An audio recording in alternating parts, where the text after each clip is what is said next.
We have an asparagus bed running down the full length of our high tunnel, so that's 72 feet of yummy asparagus goodness, and we're going to show you how. Pretty much anything you see on planting asparagus has you digging a trench and then putting the asparagus in and then covering up and then covering up a little bit more over time.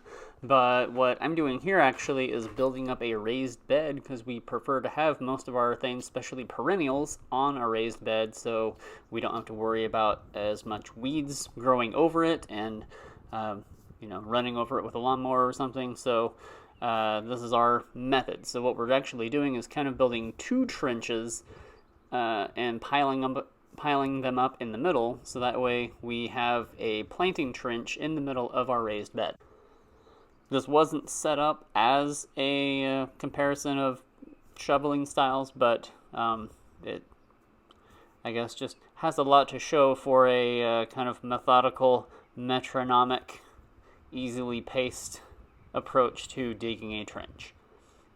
And then just so that way the hilled stuff doesn't fall back in the trench, I'm knocking off the shoulders there to fill that in a little bit as I go. Plus my arms are probably tired from doing the one thing, so then I go back to the other thing.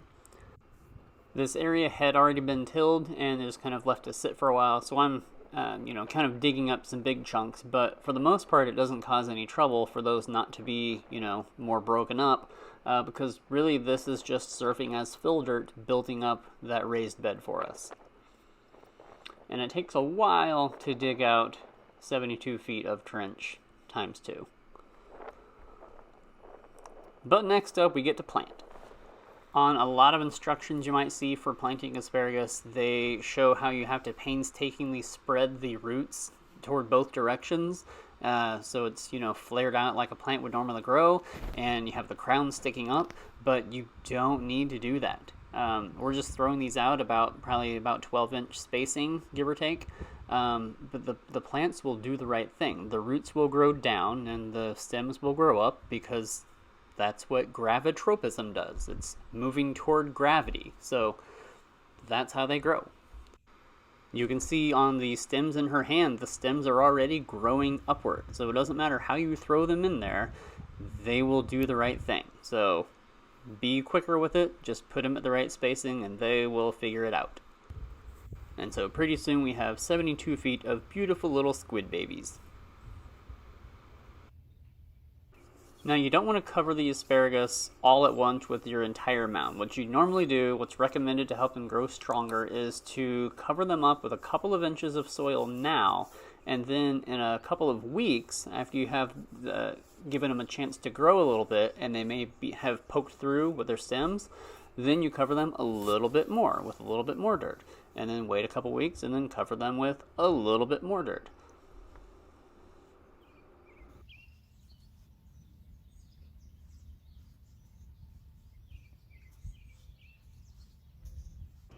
And that's what we're doing here, where it's maybe a month later, so we're digging the pile up even higher, and it's going to, look like one continuous mound all the way across, and that's going to give better, stronger stems and roots.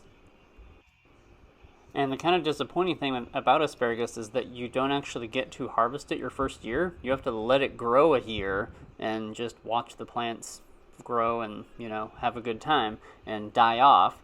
Then you cut those the dead plants down the next year, leaving the roots all up in there. And here we're remounding it, just because a lot of it got blown away by the wind.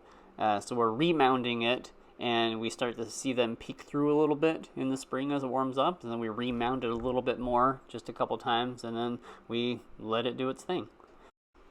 But once it's all done, it's just a matter of waiting for them to come up, figure out what your optimum height is for when you think that they're harvestable without getting too tough on the bottom, and enjoy your asparagus.